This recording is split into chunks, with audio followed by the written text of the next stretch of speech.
Oh, man. This is the section of the show that is called Name That Game. That's right. This is your chance to win all kinds of prizes. Not a lot, but a few. This is something I'm going to try to do at least 2 times a month.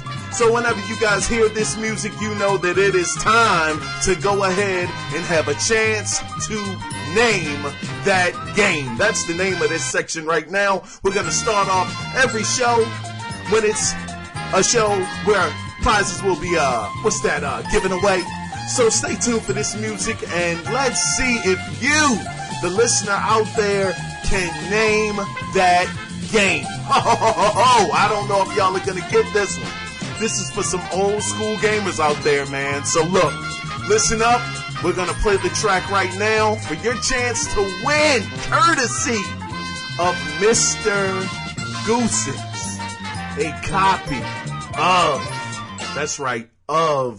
Dishonored, the definitive edition on the Xbox One. So see if you listeners out there, some of you old school cats out there, can get this game. Name that game. Here we go. Here's the clip.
And welcome back to the podcast. God dog it. I want to welcome you guys to the Analog Circle Podcast, episode 45. I'm your host, Keon Mitchell, and goodness gracious, let me thank every last one of you guys for tuning in to another episode of the podcast. Now, if you want to participate in the Name That Game challenge, you can call in and leave your answer at 443-261-4607, or you can email the show at, of course, the Analog Circle Podcast. Now, make sure that when you call or you email, make sure that you leave your email address so I can get in contact with you. And once again, I want to give a huge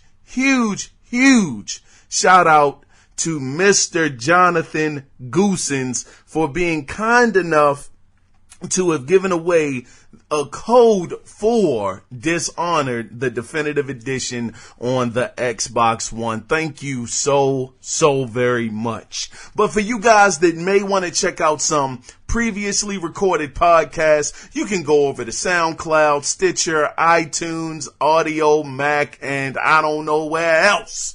iTunes, did I say that? Yeah, I said it. All right. But outside of that, man, outside of all of that jazz, I have been into. What have I been into this week? Man, let me tell you something. I have still been on that game until dawn. And let me tell you something, brother. All right, in the Hulk Hogan voice, let me tell you something. That game has really been good. You want to talk about a game that really embodies what a scary movie is about. A game that really puts you into the scene. I got to tell y'all something. This is a spoiler, okay? If you do plan on playing Until Dawn, fast forward about a minute, because I'm going to talk for a second about what happened to me in 3, 2, 1, here we go. Okay, now I was playing the game, and brother, let me tell you something, man. I had saw his hand going back and forth, and I'm like, oh man, what the heck is that? I want to go ahead. I want to touch it. I want to see what happens. And I went on and touched it, and cram! You know, a daggone little mini trap caught my finger in the doggone thing, and oh man, it looked painful. It was the first time I had ever seen a game actually put me into the moment of feeling like, oh my gosh, this is pain. I'm feeling it. I'm hurt. And let me tell you, when that happened, oh my goodness. Just trying to get my fingers out of the doggone contraption. Every time I would push the button, it clipped down harder on the doggone fingers, and then it gives you the option. You can either amputate your finger, or you can just try to take your hand out. Your finger out. And every time I would try to take it out, it would just clamp down harder, and it was like I could really feel the pain. It was there. It was there on the screen, and when he had to amputate the finger, oh man, I was like, it really made me grit my teeth, and it made me feel the daggone pain. Oh man, that game is amazing, man. If you guys have not played this game on the PlayStation 4, and you are a fan of horror, you just love getting scared and whatnot. Me personally, the game, it would have been worth $60 because it's not a very short game. I've been playing this game, man, I would say at least, 6, maybe not 6 hours, maybe about 4 or 5 hours or so, somewhere around in there. But the game, it would have been worth the full price of admission. The $60, it would have been no problem with me paying that much for it. But me getting it for $20 at Best Buy, it just made it that much better. So for any of you guys that are interested in this game, I couldn't recommend it highly enough. As long, and the caveat is, I just want to throw that out there. Make sure that you guys are okay with playing games that have a gameplay element to it, like Heavy Rain or Beyond Two Souls. I want to put a big, huge caveat in bold letters. If you don't like those kind of games, don't pick this up, because it's kind of in the vein of the way those games play. But I would recommend for $20, if you're just into horror, you're into that kind of stuff, pick it up just because it plays out so well. Gameplay is not the best. It's a lot of quick time events. It's not a whole lot to discover in the world. It's definitely not open world. It's a very, very linear path that you follow, but the choices, the decisions that you make the game just replayable time and time again, just to see if you could have saved this person, or what the outcome would have been of this person if you had made this decision. So it has a lot of replayability in it. But I just want to stress to you guys that if you're not into the Heavy Rain, don't do it. But oh man, if I had to give it a score, I think I'm going to stop using scores, to be honest with you. But if I had to give it one, for right now, I would say an 8.5. It's a really good game, man. It's great. I've enjoyed it thoroughly. But outside of that, I've been playing Titanfall 2 as well. And that game is still good. It's good. I'm slogging my way through. I just got back from North Carolina, did almost 2,000 miles for the week. Almost 1,000 every time I went out. And, it just took away from me being able to really play some games, get back into Titanfall 2. So, I've played Titanfall 2, and it's a great game. People are really, I'm going to be honest with y'all, okay?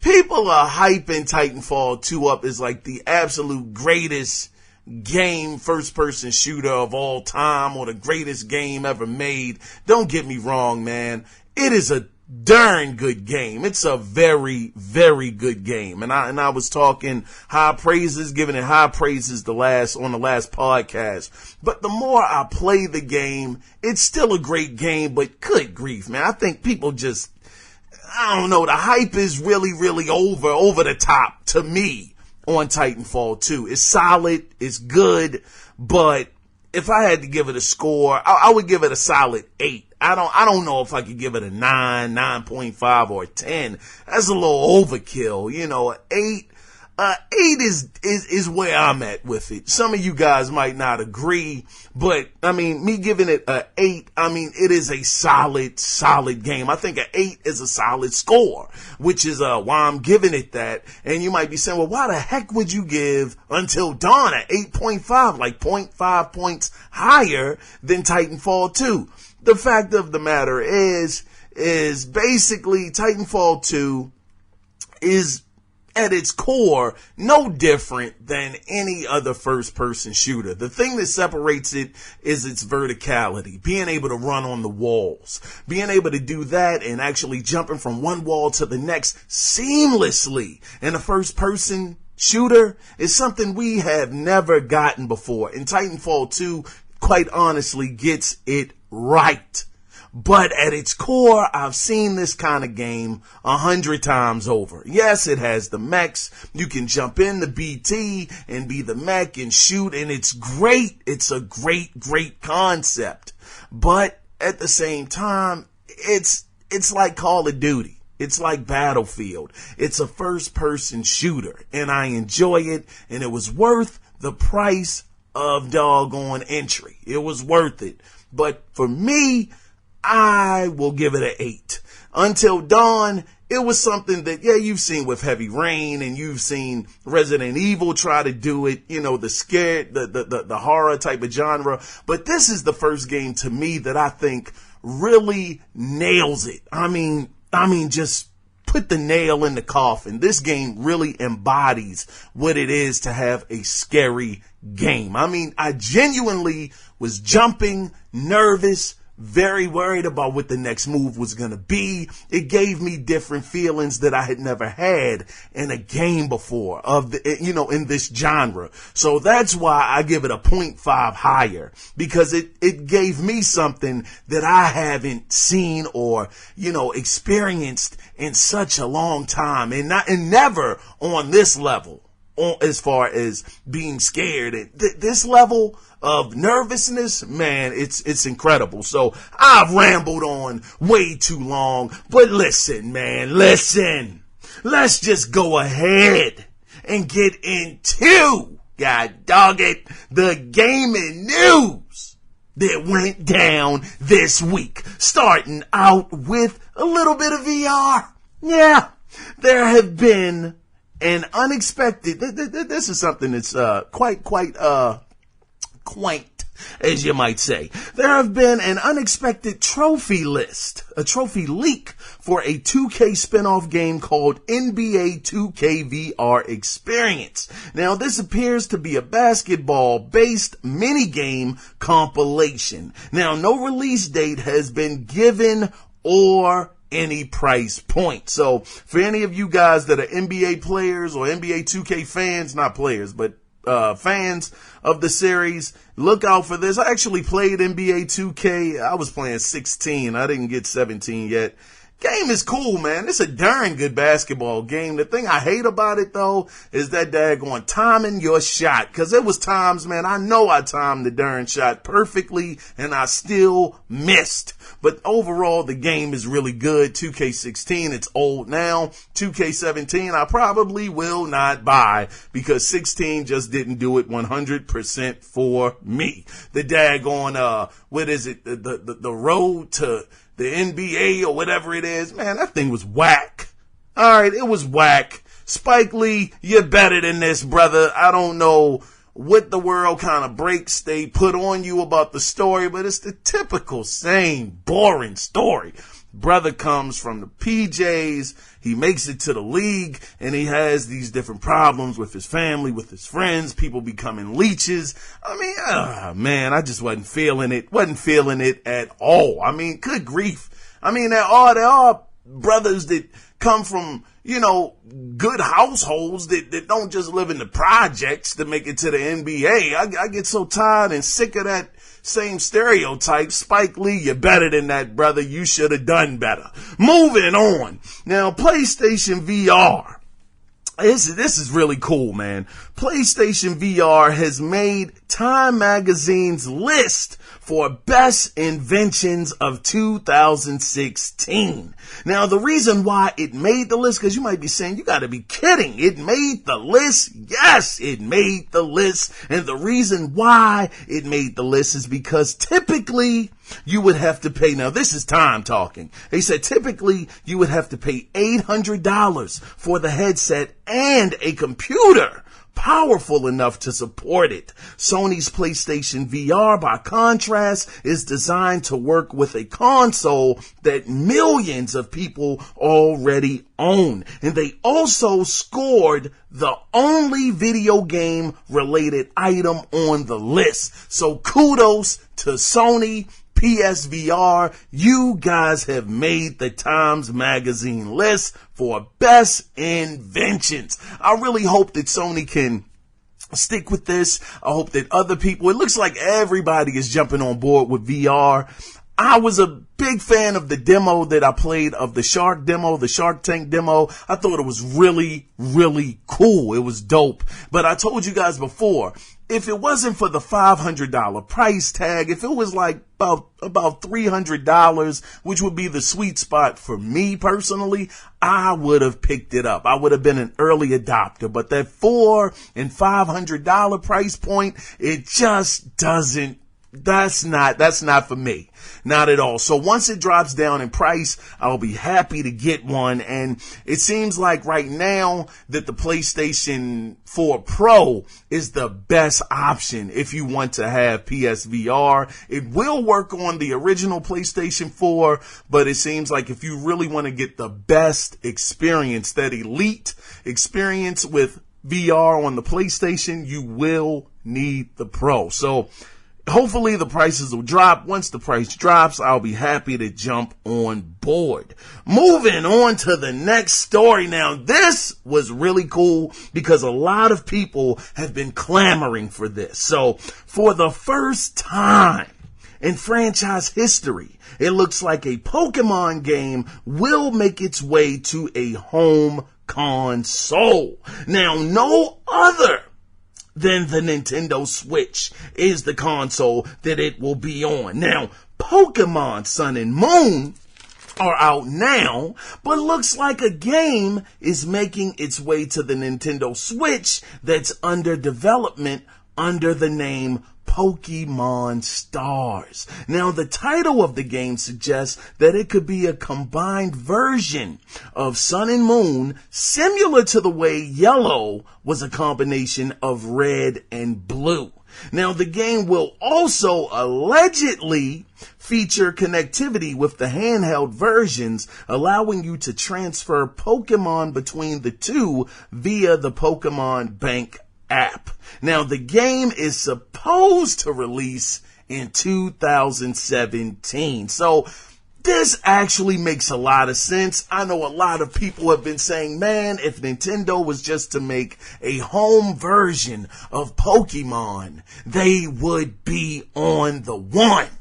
Because some people are not into handheld. Some people just want to play their consoles and they're not concerned with the handheld market. So with Nintendo actually doing this, it makes sense because the Switch is supposed to be both. It's supposed to be a handheld and it's supposed to be a console. So for any of you Pokemon players out there that have really been clamoring for this, that have been begging Nintendo to do this, it looks like, at least allegedly, you guys will get your wish sometime in 2017, but Nintendo has not commented on whether this is true or not, so we'll have to wait and see. Maybe we'll see something at the January reveal of the Nintendo Switch where they will bring up more details about this game, but only time will tell. Moving on, we know that, man, it is Turkey Day coming up very, very soon. This Thursday, gobble, gobble, mother lovers. Yes, Turkey Day is coming up, and to celebrate Black Friday, which is, of course, the day after, Amazon is offering a launch 2 terabyte Xbox One for $399. Now, it will come with a console stand, 4K compatible HDMI cables, and a 14-day Xbox Live Gold trial.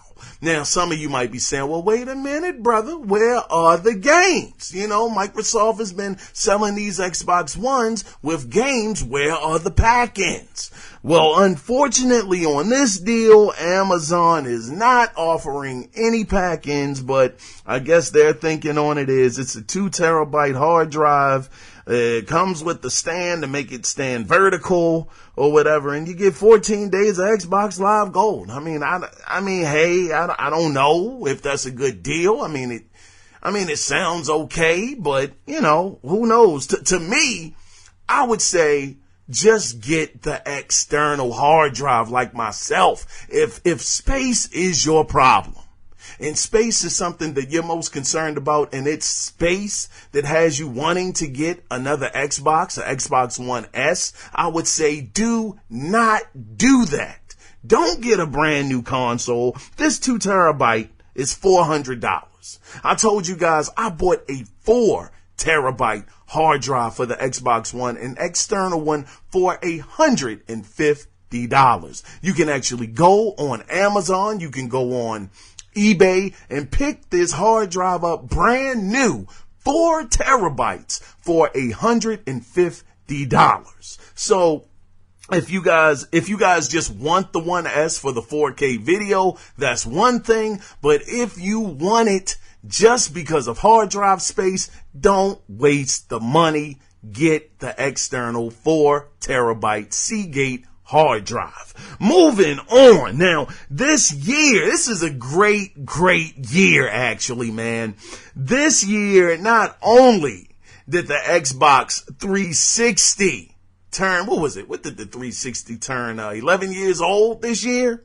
Well, you guys, PlayStation 3, PS3 has officially turned 10 years old this year. Now, despite it having a rough start in the beginning, because we know it was not looking too pretty out there for Sony when the PlayStation 3 initially released for $599. Sony was snorting a little bit of the piff. They were on something.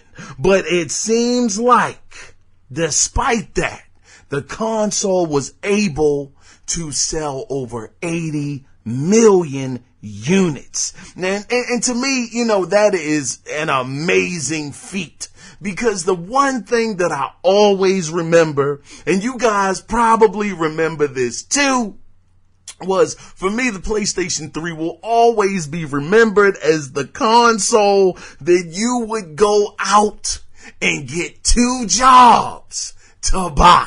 So I just want to tell Sony, you know, PlayStation 3, happy birthday, god dog it. You turned 10 years old. And despite having all of those doggone hills and, you know, different valleys that had to go through, you still wound up selling over 80 million units. Congratulations on that, man. Moving on to the next story now, in a move to better emphasize the Xbox One's backwards compatibility.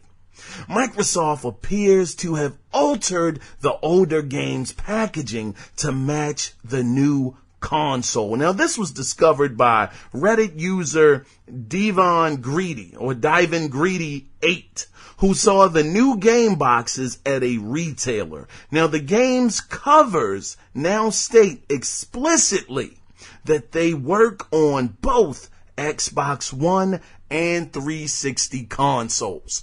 I think this is very smart. Microsoft waited until the height of the shopping year. They waited until the height is at an all-time high, because we know that Black Friday is coming up. A lot of people are going to be shopping in store at the retailers as well as online. What better way to give yourself a bit more of an edge to your competition than to actually have these games that are brand new from the Xbox 360 era selling for $20 that are compatible with the Xbox One? It makes it seem like you have more value. Actually, to me, it is more value, because you actually have that back catalog. Even though not every game is backwards compatible, there are some very, very noteworthy games that are. So by Microsoft being able to actually advertise that this game also works on the Xbox One, it could be a deciding factor for someone out there that might not be in the know, like us hardcore guys that are really into the gaming industry. It could really work out in Microsoft's behalf that they're advertising this. So we'll see how it goes. I don't know how many of these games that they're actually putting this label on. As far as how many it is right now, I just saw it on Fallout 3. Fallout 3 was the only one that they were advertising it on as of now, but I'm sure that as the holiday season moves forward at a brisk pace, they will start to bring out other games that also support the backwards compatibility. Moving on to the PC side. Now, Space Hulk Deathwing will be releasing on December 9th and will be released on consoles next year. Now, if you pre-order the game on Steam, you will get a 15% discount, plus you'll get beta access. Man, I saw the video. If you guys didn't know, they have a 17-minute video up of this game, Space Hulk Deathwing.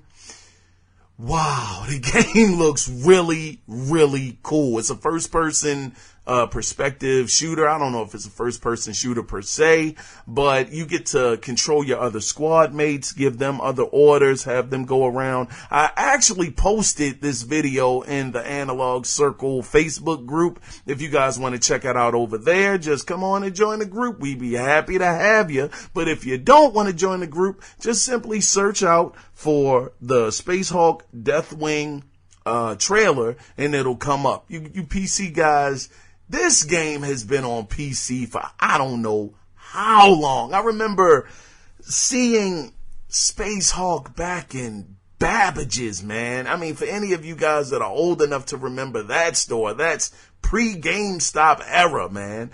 Babbage's had PC games in it, as well as Electronic Boutique, and that was back in the early to mid 90s. So this game has a long history with you PC guys, and it looks like this game will not disappoint. I would definitely recommend that if any of you guys are into this franchise, definitely check out the video. And if you like the video enough, get that extra 15% discount off and be able to get into early beta access, as an added bonus. Moving on to the next story. Now, it looks like someone pulled the trigger prematurely on 2 new backwards compatibility games on Xbox One. Now, as part of the Black Friday sale listing over on the Xbox Store, it shows that Call of Duty,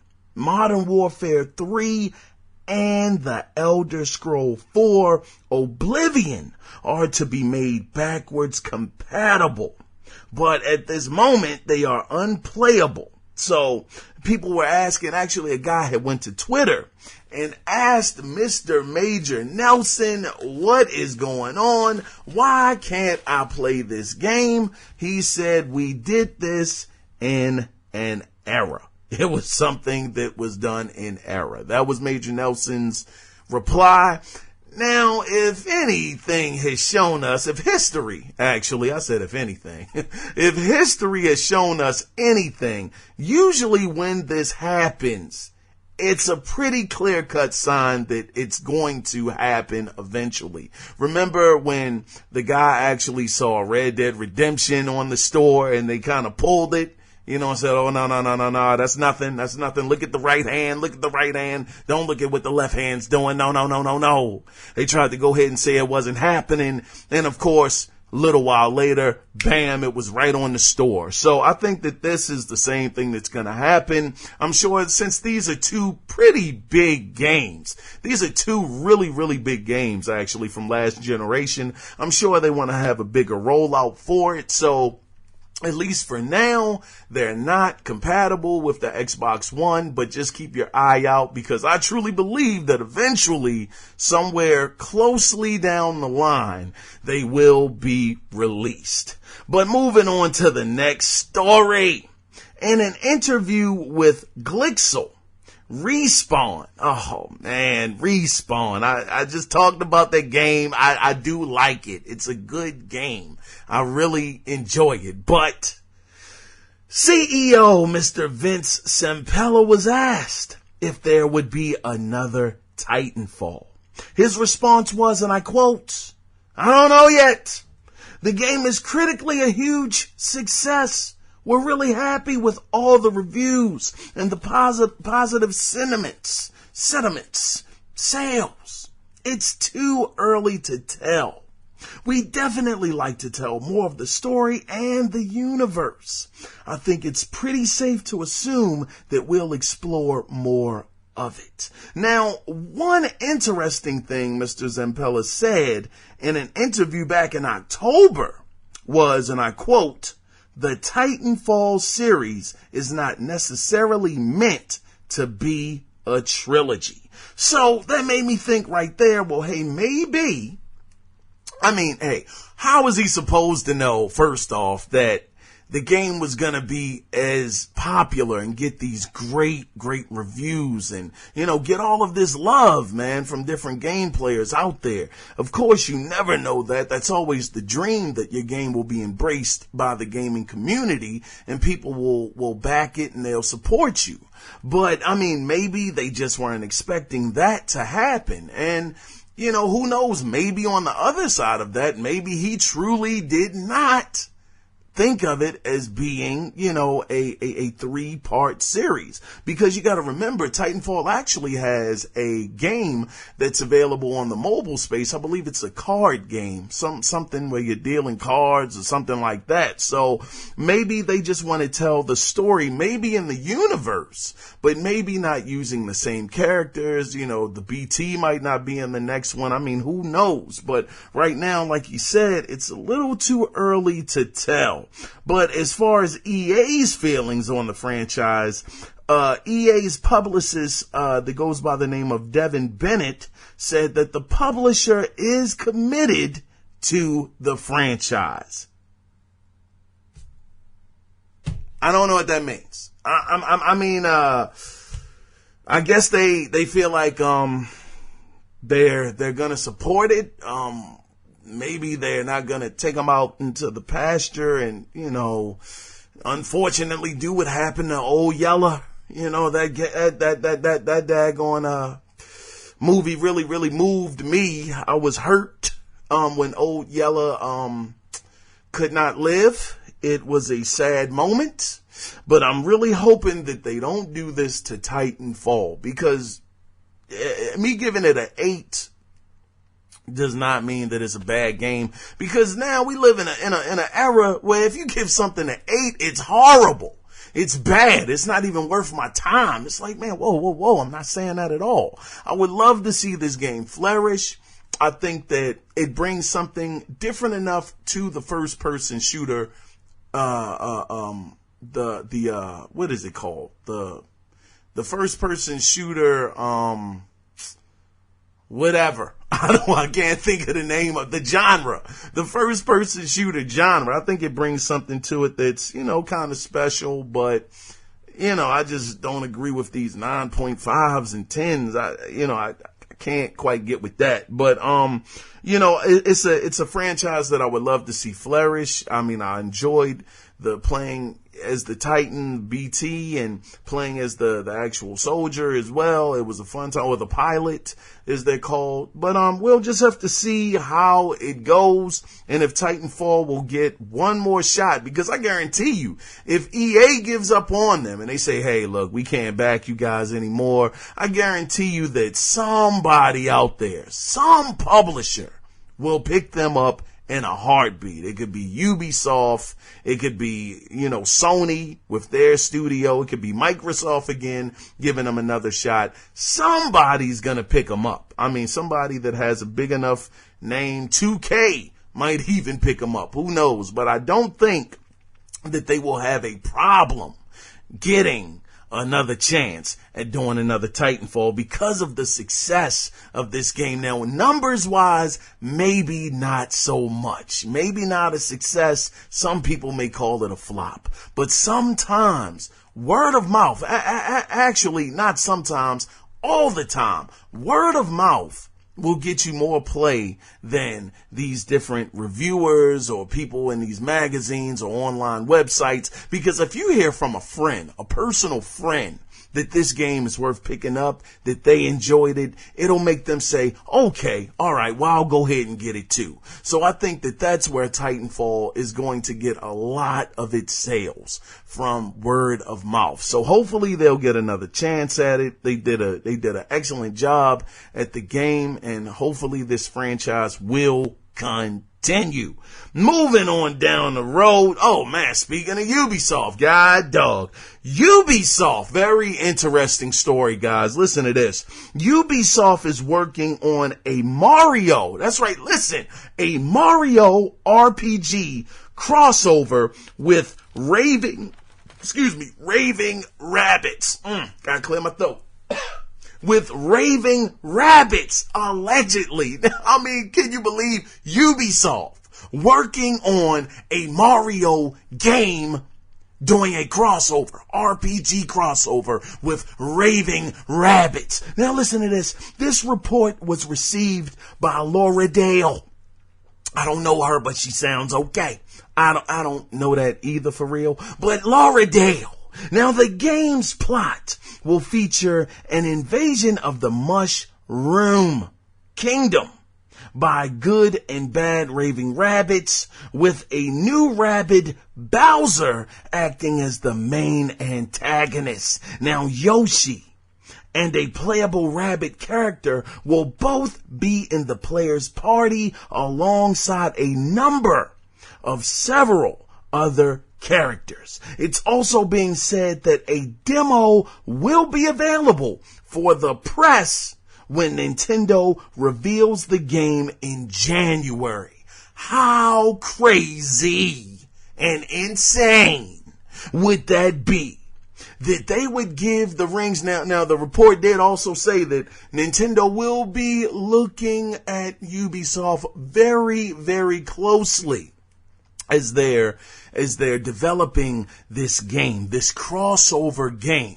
They will be looking at their progress very closely to make sure that they're not going too far left with the Mario license. But wow, how big is that? That Nintendo is actually going to let, now this is a legend. I want to say allegedly. It's a rumor. It's not 100% confirmed, but it's out there that they're letting Ubisoft take the rings of a game that Mario, their doggone cash cow, the guy, the myth, the legend in gaming, they're letting them take the rings of this character and have him be implemented into one of their universes. I'm really, really looking forward to this, man. This could be Nintendo possibly going in a new direction. I have never heard of Nintendo outsourcing. I mean, like I said, of course, they're going to keep really, really close eyes on the project. But I've never heard Nintendo outsourcing their biggest character to some other third party to let them go ahead and make a universe for their character, which makes me think that Beyond Good and Evil, if this is true, I think that it's pretty much a guarantee. Nothing is 100% guaranteed, but I think it would be a 90% chance that those rumors that Beyond Good and Evil 2 is going to be a Switch or a Nintendo exclusive, if this is true and it's happening, I think that we just may see Nintendo get that Beyond Good and Evil sequel exclusive to their console. We'll have to see how this goes, but I mean, hey, long story short, this is very, very interesting. I'm very excited to see the progress, and I really hope that it's true that it will be a demo for the press to play at their upcoming event, their reveal event in January. So stay tuned, game players. We'll see how this story fans out. Moving on to the next story now. If you're planning on getting an NVIDIA GeForce GTX 1080 or even a 1070 graphics card, this is for you PC guys out there, you will receive a free copy of Watch Dogs 2. Now, this limited time offer is expected to start on November 29th when the game is released on PC. So it seems like they've been doing this quite a bit. I remember the last set of cards, I believe it was the same ones, 1080, or I don't know if the 1070 was in there, but they were giving Gears of War 4 out for free for people who got these cards. So I think this is a really good practice that they're giving you guys, you know, on the PC side, a little more incentive to go ahead and upgrade your graphics card if you're in the market for one. So this makes it just a little more sweeter. So Watch Dogs 2, I did not get it. It's a game I do want to try. I want to give it a shot, but it just wasn't calling me to get it this time out. Maybe I'll get it on Black Friday if the price is right. The price might not even drop. I haven't seen any price drops on Watch Dogs 2 for Black Friday, but if it's on sale and I can get it at the right price, I'll probably get it and give it a shot. I've heard that it's actually a pretty okay game. I haven't heard a lot of incredible, oh, it's amazing type of reviews, but everybody's been saying it's a solid game. So we'll see how it goes. But once again, for any of you guys that are in the market for the graphics card, seems like a really good time to pick one up. You know, if you are already getting Watch Dogs 2 and a graphics card already. So it's just like a little bit of an added bonus. But moving on now for people, now this is the thing. Everybody, you know, the Nintendo Mini, dag, that thing is a ghost. You can't find it. It's not in retailers. We were at Walmart, me and my girl were at Walmart yesterday, and we had just asked the clerk, you know, hey, do you guys know when you're going to be getting some Nintendo Minis in? You know, do you know when it's going to happen? And they actually said, we don't know, but they had something like, I believe, 17 already on back order, just waiting for them to come in. So it's hard to find this thing. But people have been saying for the last 2 weeks, why don't you just go ahead out and get a Nintendo? Just get the regular one. Just get the original. Get the games. It'll be much cheaper. Just do it that way. Well, people, I just want to say, for any of you people that feel that way, that a cheaper price would happen if you bought the original Nintendo versus the Mini, then you would be very, very, very, very wrong. I mean, just to put it in perspective, Ninja Gaiden, which is a game where some people call it Ninja Gaiden, this game actually costs $15 for that game alone. Now, Mario Brothers that game, which is the original before Super, but Mario Brothers, to get that cartridge, it costs $50. So right now, you're already up to $65, which is $5 more than the asking price of the Nintendo Mini. Now, if you were to get all of the games, I mean all of them, all 30 of the games, you would be spending a whopping $662 if you were to do this. You can go and you can look up all of the games that are in that bundle. And the thing is, when you get the games, do people remember from that era that you had to blow in the game, just trying to get them to work? Sometimes you had to put them under your shirt. We had all kind of methods. You put it under your shirt and you'd like blow like hot breath on it to try to get it to work. It was all kind of crazy stuff you had to do to get those games to work. And you're talking about games that are, good gracious, what, 15, like almost 30 years old. So for you to get a game that works and a Nintendo console that works, it's just, you're paying $662. Just wait. Do not pay $1,000 for this Mini. Don't pay. I wouldn't pay $200. I wouldn't pay $100. I would wait for the supply to come back up and just get it then. Please don't spend your hard-earned money on something that costs $60 and you're going to spend triple the price. Somebody online allegedly bought a Nintendo Mini, I think for what, $18,000? Who in the heck is spending that much daggone money for a Nintendo Mini that costs $60? Please, people, just hold on to your money and wait. Nintendo said that they're going to have them out. I understand you want to get the Nintendo Mini for the loved one in your life, for your son, for your daughter, to have them to experience the same things you experienced as a kid, the same games that you were playing at their age. But please, I just implore all of you game players out there, just wait. Nintendo is going to restock them. This is what Nintendo does, man.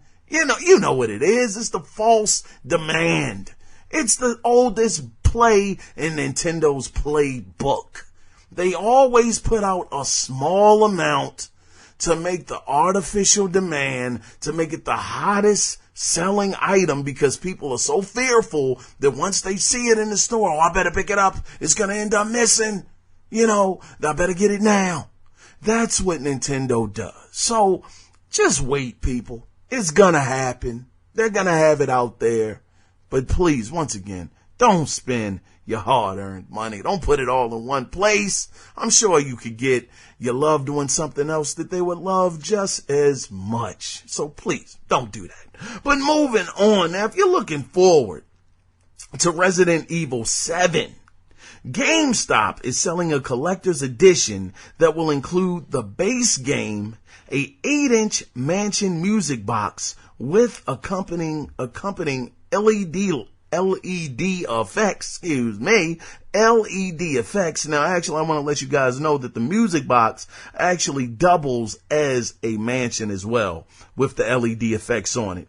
It also is going to come with a dummy finger 4 gig USB drive, an exclusive metal case, a VHS tape box, an exclusive lithograph, a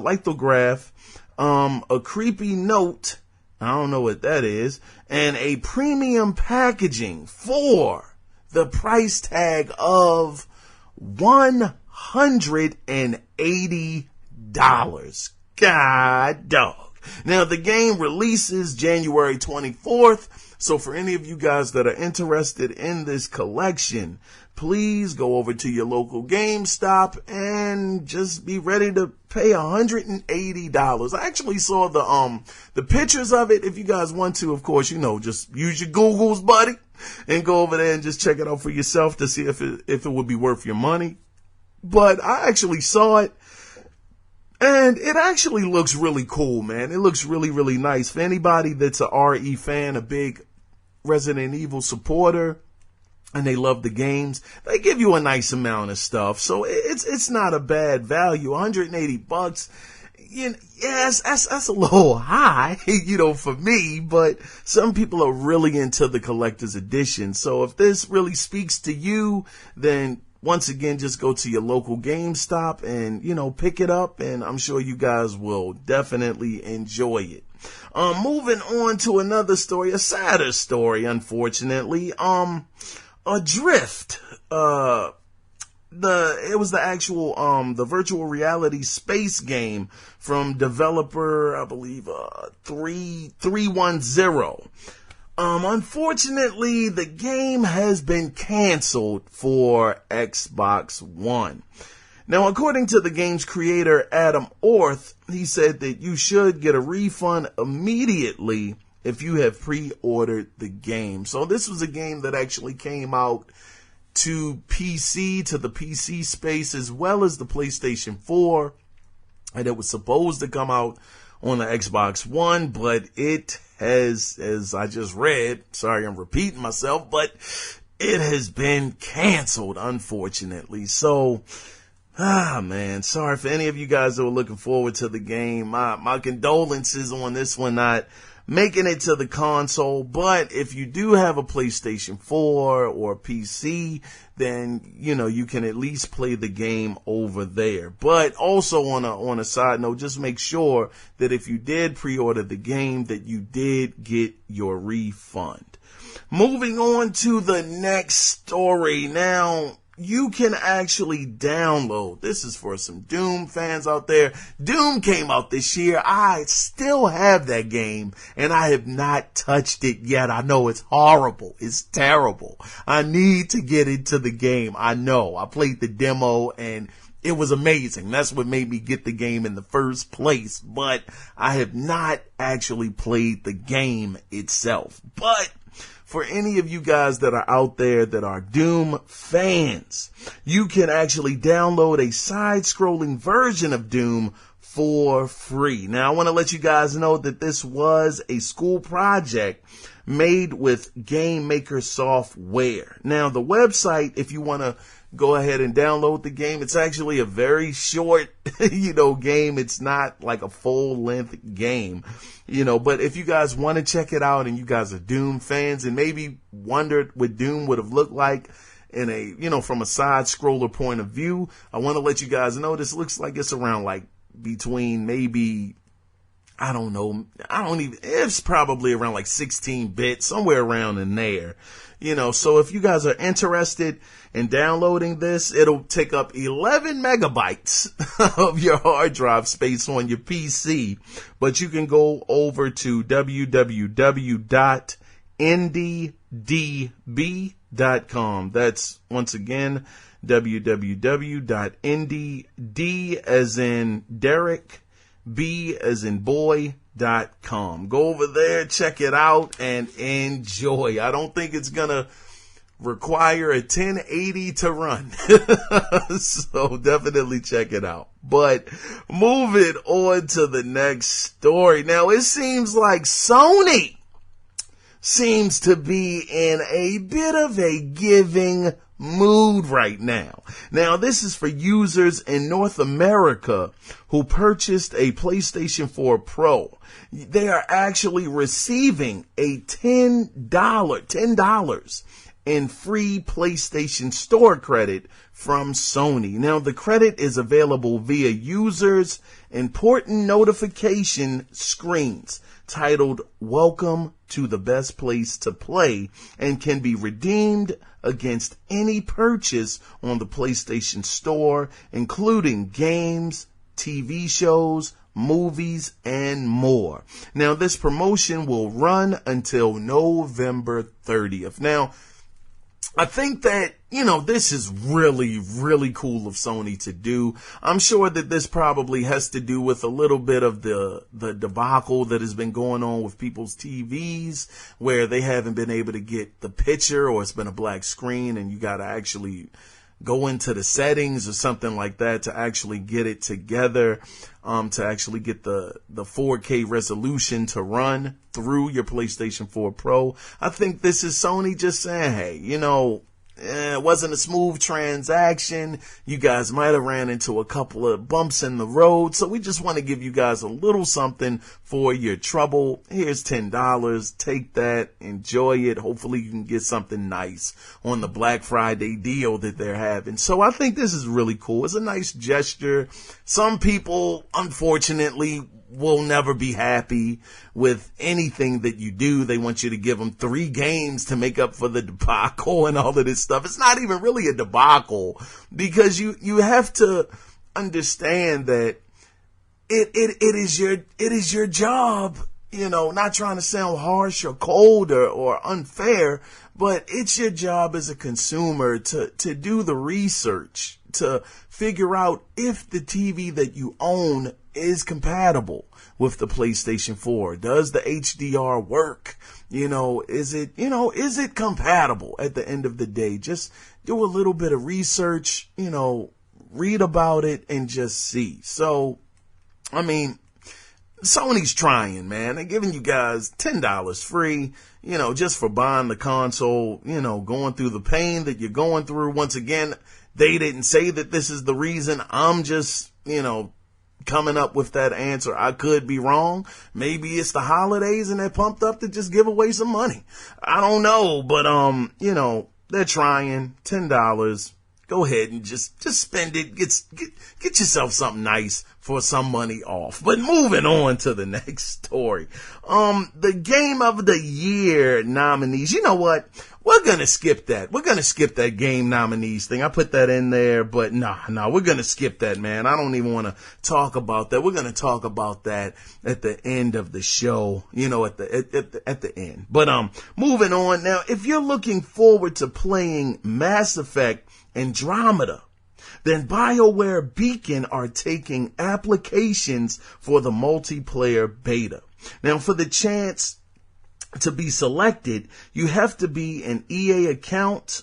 You have to have an EA account and link it to your Origin or PlayStation, your PSN or your Xbox Live account. Now, you can sign up if you guys are interested and you want to have the chance of getting into the early beta access of multiplayer on Mass Effect Andromeda. You can sign up at https://beacon.bioware.com. That's beacon, BEACON.bioware.com. So let me tell you guys, the length of the doggone form. Man, get ready to be there for a minute. It's a long doggone form that you have to fill out. So I'm just letting you guys know that if you are interested, just be ready and just know that just have your schedule clear for a little bit of time, because they're going to ask you your gaming preference. What other games do you like? What are your gaming habits?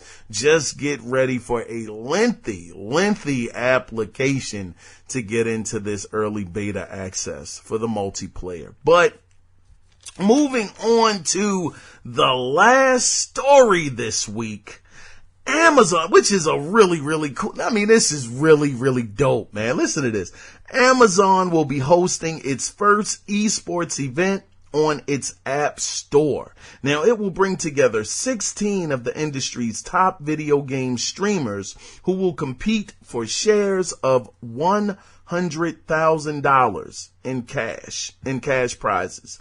Now, actually in cash, not even prizes, $100,000 in cash. Now, the competition will start on December 2nd, and it'll start at 2 p.m. to 9 p.m. That's actually Pacific time. Now, the event will be live streamed to Twitch. Now, this is where it gets very interesting. CBS Sports will also air a 2-hour special with highlights from the event. This gaming event has actually made it onto CBS. That is prime time networking, man. CBS. They're going to carve out a 2-hour slot where they're going to go over the different highlights of this event. So, that is awesome. It will also be available on Amazon.com, Amazon Fire TV, as well as other live streams. Now, the games that will be featured are Disney Crossy Road. I never heard of that one. That's something. Pac-Man 256, Bloons TD Battles, 8-Ball Pool, and the new Fruit Ninja Tournament edition. Now, each game has a $30,000 grand prize for each of the games. So, wow, okay, I'm not even going to get into it. Now, this is the even cooler thing.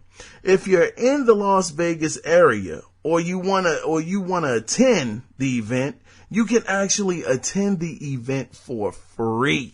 All you have to do is register for your seat at www.championsoffire.com. Now, if you do go to the event, you will have a chance to receive fresh gifts from Amazon and entry to the red carpet after party at Omnia Nightclub in Caesar's Palace. Now, the event will take place at 3655 Las Vegas Boulevard, of course, in Las Vegas, Nevada, zip code 89109. I actually went to the website just to see if it was that easy. You just go ahead and you just type it in. It was very, very simple. So if any of you guys are close to Las Vegas or are planning on being in Las Vegas at that time, definitely go ahead out. Check it out. They're having an after party. It seems like it's going to be fun. And the thing about this event that they wanted to emphasize is it's for the casual market. It's not like a hardcore tournament like we've seen time and time again with Call of Duty or Dota. It's not in that league, but these are, more of a relaxed kind of atmosphere with some people that probably enjoy these games. They want to compete, but it's going to be more of the casual market there. So it was very simple. You just say how many people it's going to be. Your seating, bam, you hit the button. That's it. Of course, I didn't hit the button because I didn't want to waste a seat. But yeah, just go over once again to www.championsoffire.com and go to the event for free. Well, guys, that is going to do it for the gaming news this week. But stay tuned, guys, because we're going to get into the next section of the podcast, which you guys know is my favorite part of the podcast. I'm going back, man. Look, I said that what's on your mind stuff. I want to know what's on your mind. I do. But I think that the feedback covers all of that. So we're going to go ahead back and just call it the feedback section because I'm oversimplifying. I mean, I'm not simplifying it at all. Feedback. That's just simple, man. So we're going to get into the feedback section right after this. Stay tuned, guys.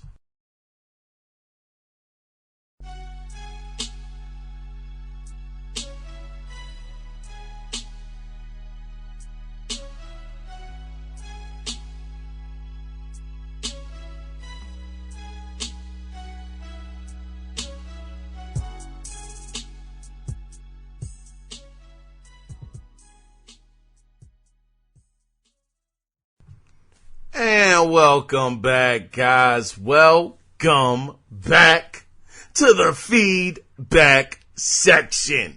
Oh, my goodness. Now, if you guys want to be a part of this, feel free to email the show at theanalogcirclepodcast@gmail.com, or once again, call the number and leave a voicemail at 443-261-4607. We're going to go ahead and start this section off with, of course, the man who was kind enough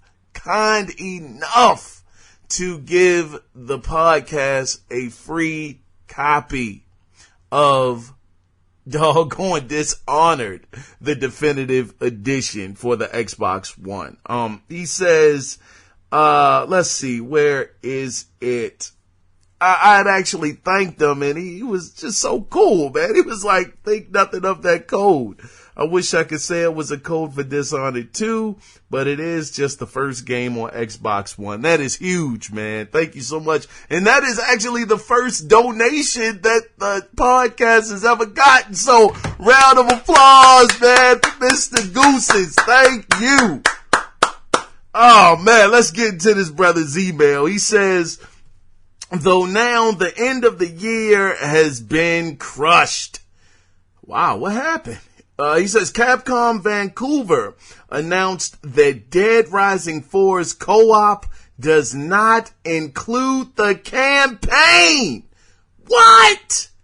It is only a survival arcade mode with no story that allows 4-player co-op. The campaign will only be single player, even though Dead Rising 2 and 3's campaigns both had co-op. I wrote Capcom Vancouver a very sad email expressing my grief at this decision. If we want a zombie game with 4-player co-op in campaign, we'd have to play Dead Island Definitive Edition or Dying Light. Goose, please say it is not true. Are you kidding me? What the world happened, Capcom Vancouver? Honest on everything, this is the first time I'm reading this email that he sent me. I did not know this was a real thing. I had no idea. I thought that, like he said, 2 and 3, their campaigns, they were co-op. But now you gotta go through the game, single player, the campaign that is, single player. Oh, that is a bad misstep. Why do you think that is, Goosens? Why do you think they went backwards? Instead of giving people, I think they know that people love the co-op element to the game and being able to play it through the campaign. This is a huge misstep. This is terrible. I have a friend, Renard, who actually, he's not even into the Xbox One, but he picked it up. I think I just belched in y'all ear. Excuse me, y'all. He picked it up and he said, man, I loved doggone Dead Rising 3. He said, I loved it because I could play it co-op. It's one of the only games he hasn't gotten rid of because of the co-op. So for them to take that out, that is a huge disservice, Capcom. Any of you guys that were picking this up, will this deter your decision? I don't know. Let me know. But Goosens, Mr. Jonathan Goosens, man, even though it's sad, brother, and it does hurt a little bit, I want to truly thank you for that email because I had no idea that this was happening. God dog. Moving on though. Jeez, that really freaking hurts, man. But moving on to the next email, you guys know him. You guys know he does not miss a week. Ever. I don't know how many weeks this brother has been consistent. I don't know how he does it. It is daggone amazing. I don't know how he does it. But Mr. Cody Clark has written in again. Let's hear what Mr. Cody Clark email is saying. He says, this is the name of his email, Red Line for the Week. He says, back in the States with a bit of protest. When I first landed in Amsterdam/Europe, I felt like 4 days in Belgium and 3 in Amsterdam was way too much for me, and I regretted it immediately. Come the end of the trip, I was longing and wishing I could have stayed another week in Amsterdam. Comfort and mental security do funny things when you do and don't have them. I want the Xbox One S to keep stomping the Sony. I feel like we take it for granted that Sony is 4 trillion billion million more consoles in the wild than Microsoft does. I have also heard quite a few stories that the PlayStation 4 Slim and Pro have heat issues, and they are working out kinks in the hardware that frazzle frame rates. Plus, besides repatching a bunch of old games, there is no real drive to pick up the PlayStation 4. Where is the sweet 4K TV, Pro, and brand new game to push the threshold? Maybe Sony expects people to pick up the VR and the Pro closer to December. I mean, I'll be fine if Sony does beat back Microsoft and get their crown back. In this stage, it does not seem to be a very impressive achievement. My assumption is closer to the Scorpio. Sony will try something else, and that the PlayStation Pro is just a finger in the dam to hold off a bit more water in the meantime. Black Friday and the end of the year, where companies see if they are in the back, is 7 days away. Oh, I guess in the black is 7 days away. Even if Sony does take back their molehill, it is far from stopping the gaping wound they have been oozing money out of for the last 2 years. God dog it, Cody. Man, Cody just writes in, and shout out the Gooses too, brother. And let me tell you something, Jonathan, this is not saying you don't, brother. You know, you write in with passion as well. But I tell you, Cody, he writes it, man. He goes in, brother. You know, Cody, you go way, way too far sometimes, brother. You go way too far. No, I'm just kidding about that. You can never go too far with me, brother. I appreciate it.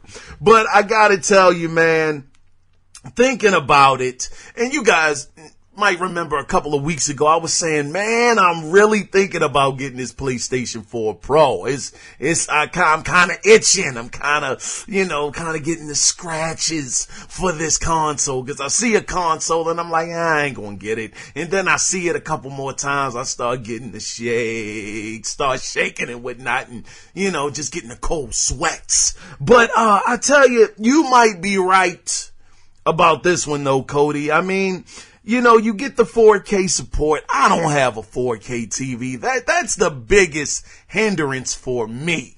I don't have a 4K TV, and I've been hearing from other outlets.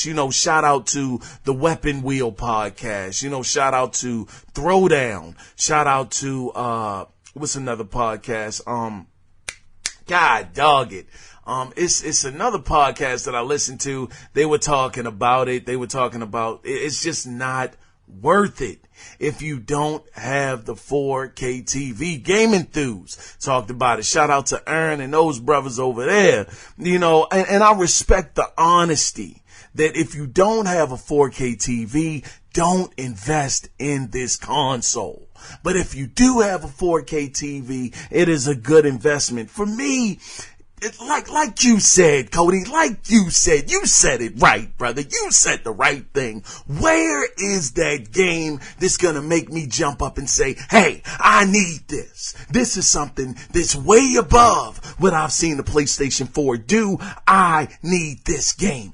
That is not something that exists right now, Cody. You are absolutely right. And because of that, on top of the fact that I don't have a 4K TV, and I'm not really getting into VR right now because the price point is too premium for my blood, I think I'm just going to have to hold off as well and see what Sony does. Another one of the complaints, and this is not me hating on Sony, I'm only stating facts, honest facts.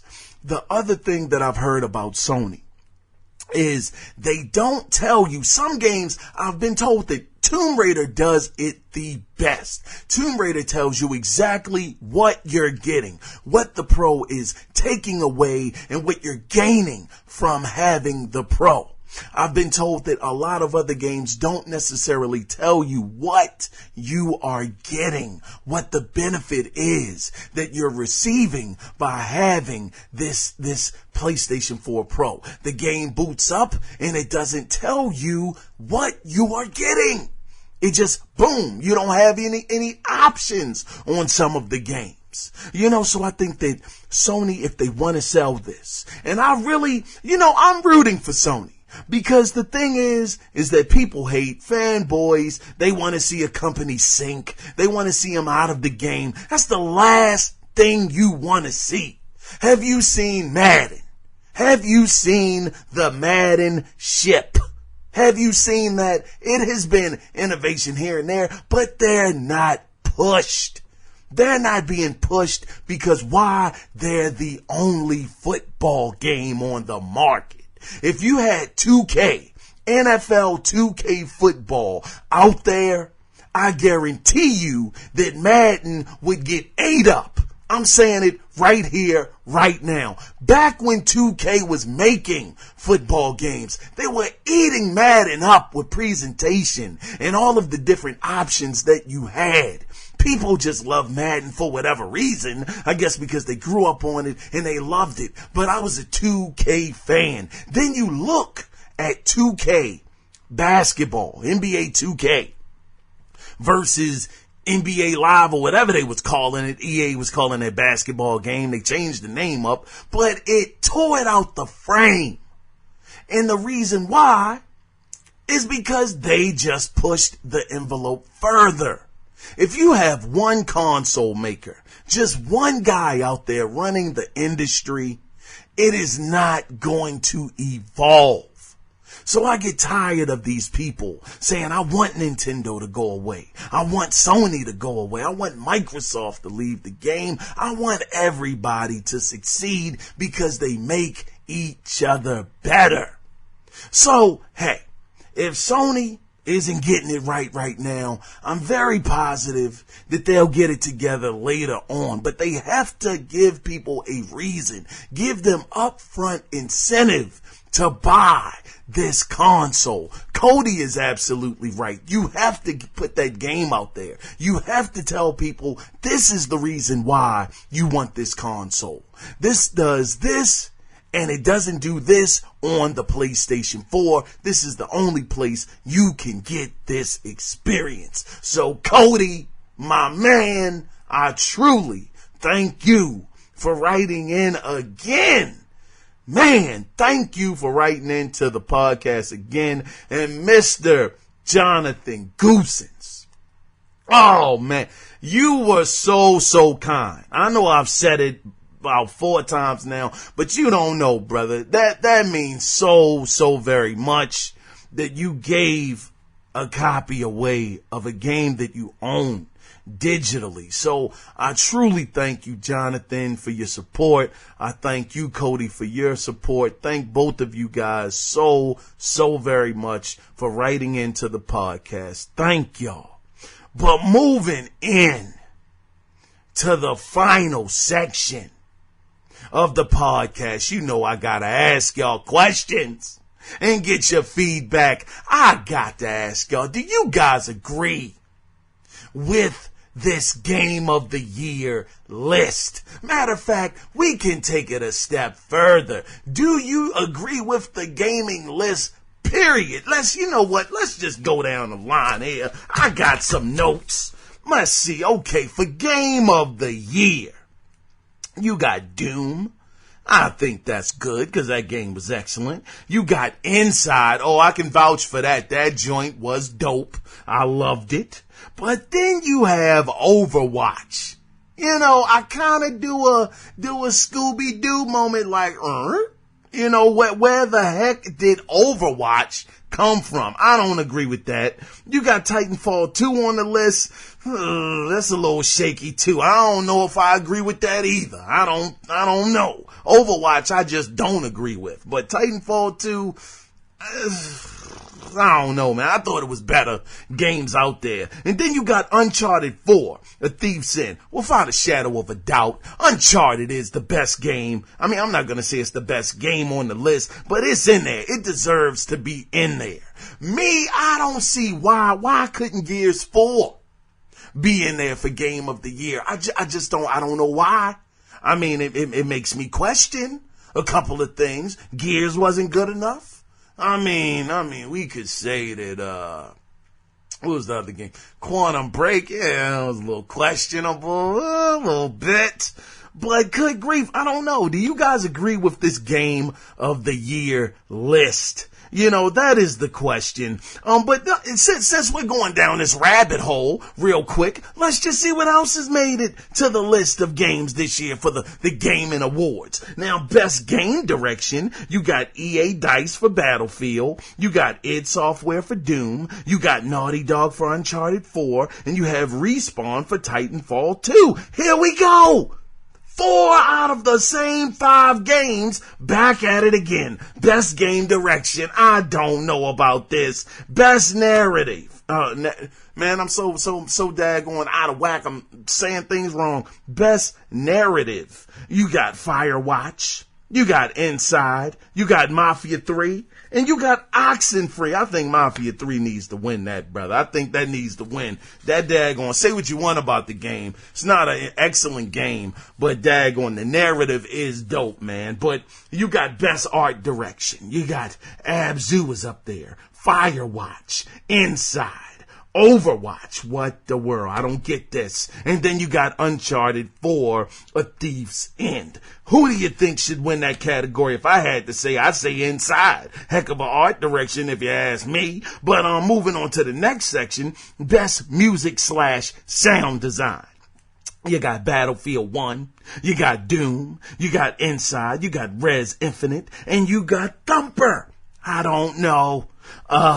If I had to pick, shoot, I don't know. Battlefield maybe. Shoot, I don't know. I didn't play it, so I can't really speak on it. But moving on to best performance. You got Alex Hernandez's Lincoln Clay, which is Mafia 3.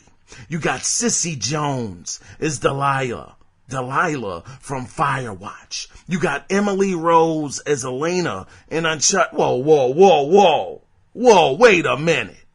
Now, look, let's get real here for a second. Now, daggone Elena was not in Uncharted 4 the whole darn time. She showed up in like the second half of the daggone game, and she wasn't even in that the whole, I don't know, man, shoot.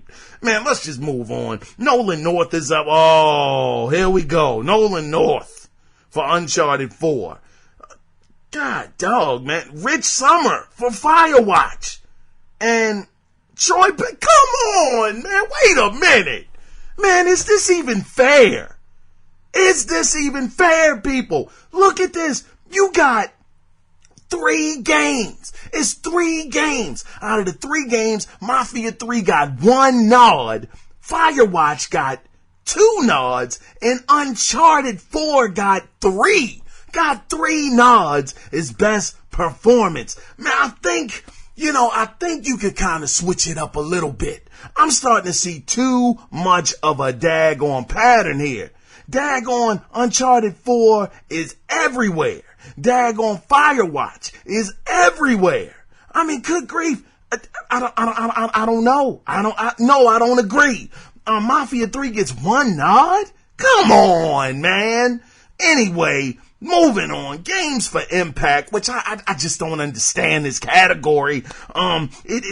Basically, if you were unfamiliar with games for impact, what does it mean? It says it's honoring exemplary games that take on real world issues and advocate for social change. Now you have 1979, Revolution, Black Friday, you got Block Hood, you have Orwell, you have Sea Hero Quest, and That Dragon, for Cancer.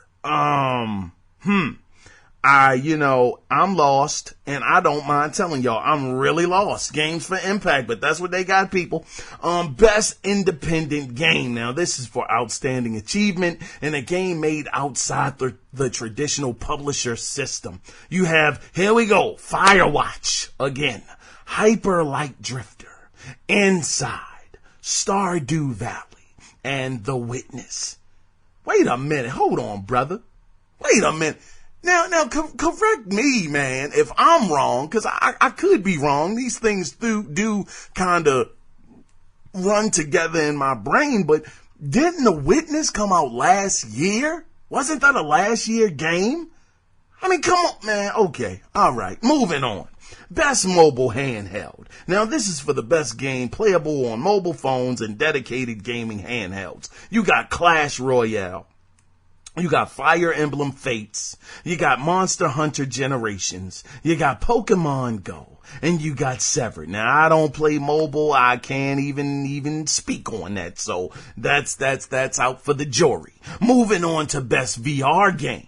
Now, this is for the best game experience playable in virtual reality. You have Batman Arkham VR, you have Valkyrie, you have Job Simulator, you have Res Infinite, you have Thumper. I think that Batman Arkham VR should get that. I've heard great things about it. Haven't played it, so I can't speak on it personally. Moving on to Best Action Game. Now, this is for the best game experience focused around first or third person combat. Now, Battlefield 1 is in there. Doom is there.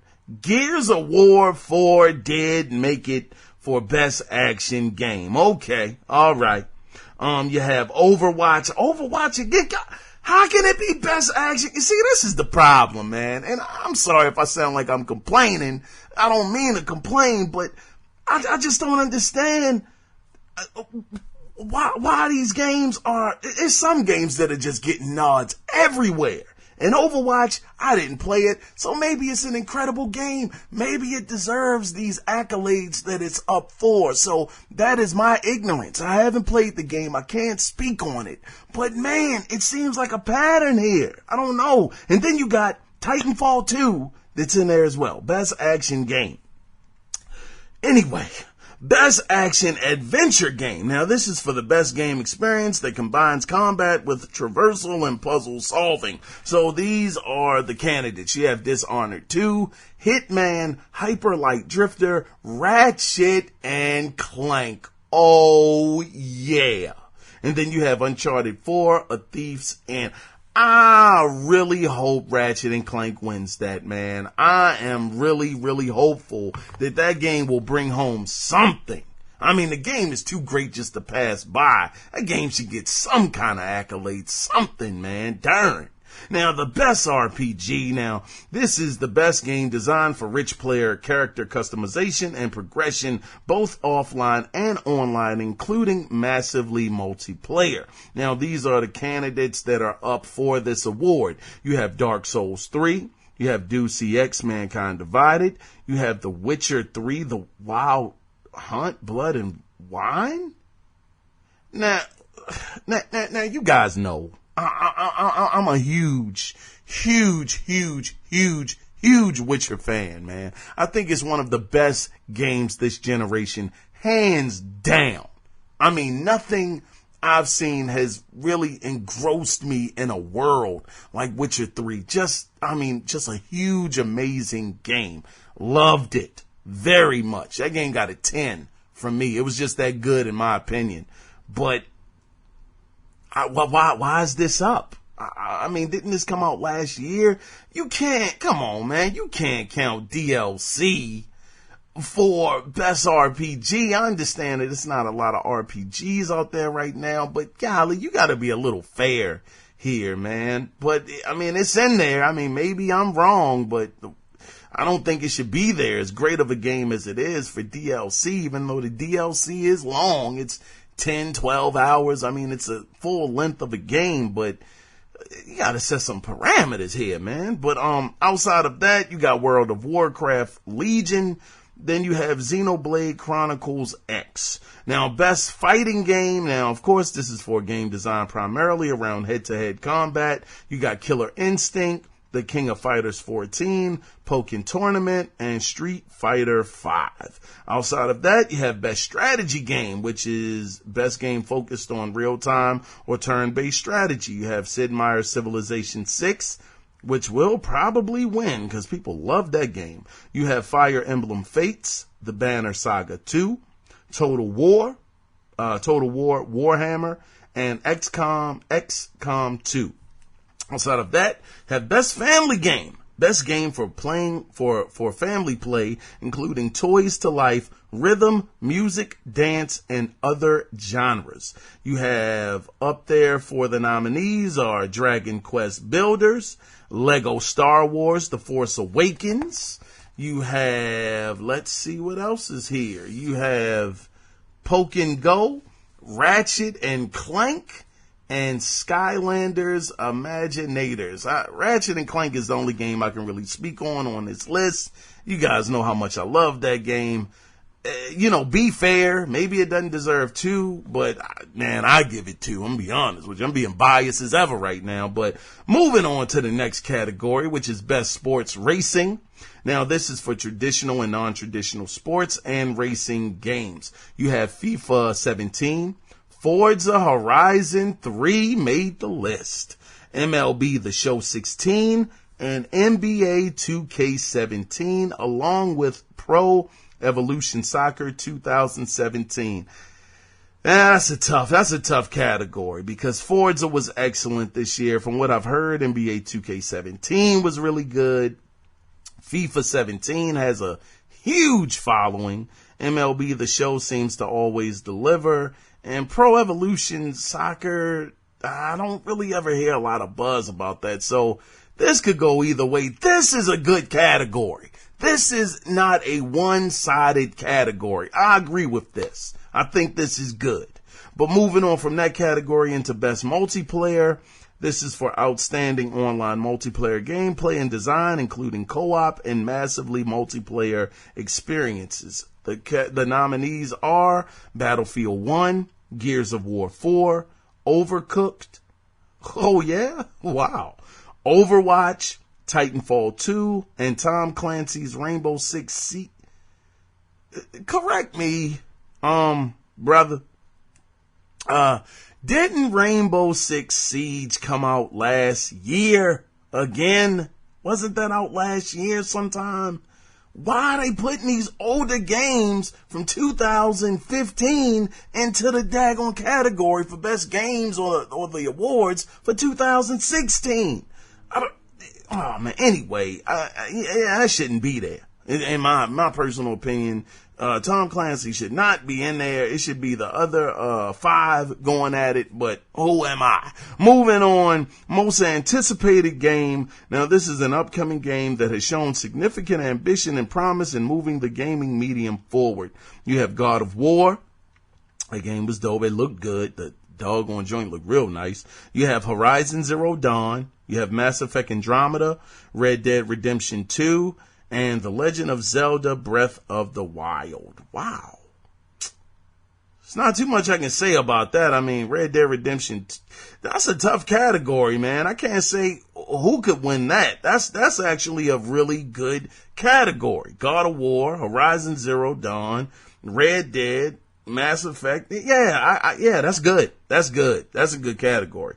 I'm going to put my money on, just for it being popular, I'm going to just go with Red Dead Redemption 2. I'm not a big Legend of Zelda fan. Love Mass Effect. Horizon Zero Dawn looks dope, but it's a new IP, so nobody has any real history with it. And God of War looked really, really good too. So we'll see how that plays out, but my money is on Red Dead Redemption 2.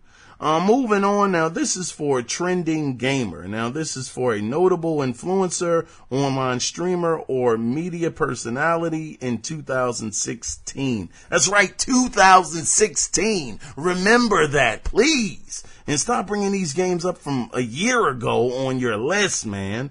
Now, the nominees are Angry Joe Show, Boogie 2988, Danny O'Doyer, Jacksepticeye, and Lyric. Only guy I know on here is daggone Angry Joe. I got to be honest with you. I don't know any of these other cats, but may the best person win. I don't, man. Trending games. There's so many, and I'm probably sounding like a butthole, and I don't mean to, but if it's about the games, man, if it's about the games, why not put, best director or best writer or best executive producer or someone that is actually doing the game stuff?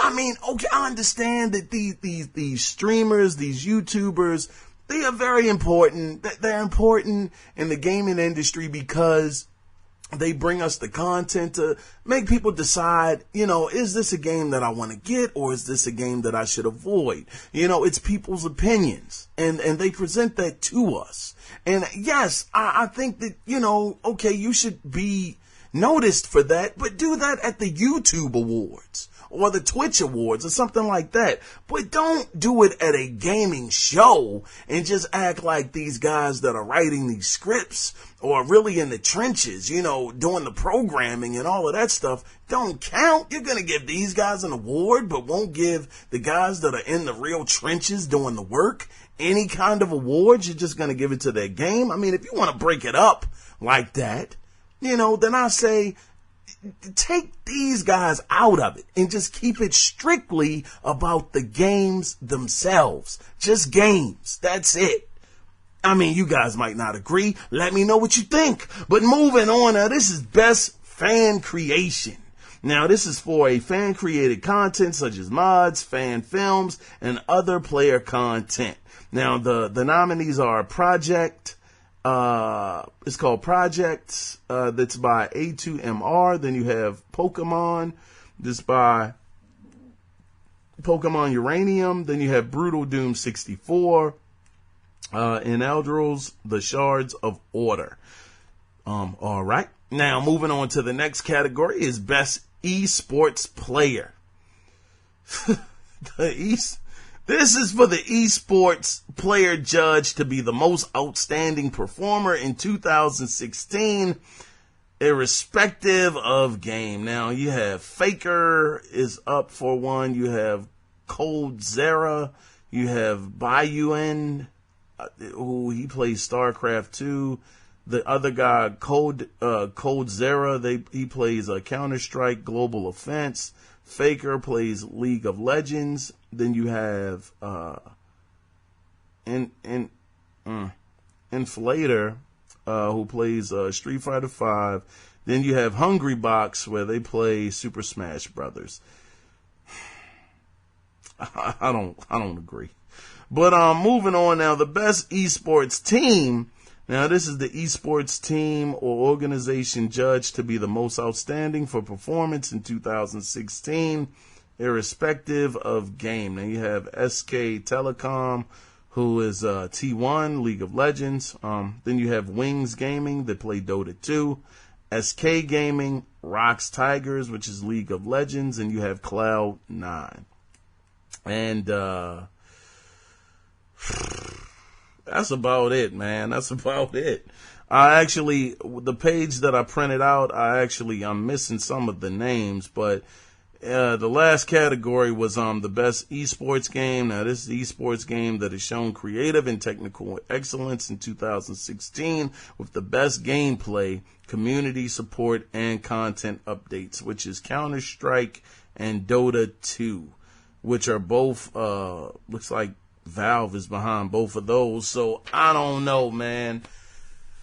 Hey, man, I just want to get, you guys heard how I feel. Some of that stuff I don't agree with. I know it's a work in progress. My hat goes off to Jeff Keighley. That's my guy. I mean, I don't know him at all, but I think he's done a whole lot in the gaming scope of things. And I respect him. I respect his passion. I respect him as a person. I respect him as a game player, even a journalist. Him actually bringing up that Kojima couldn't make it because Konami actually put him in a box, told him he couldn't come out and accept, the award or whatever. I respect that. So this is not a knock towards him, and I understand that he has to do this somewhat on his own.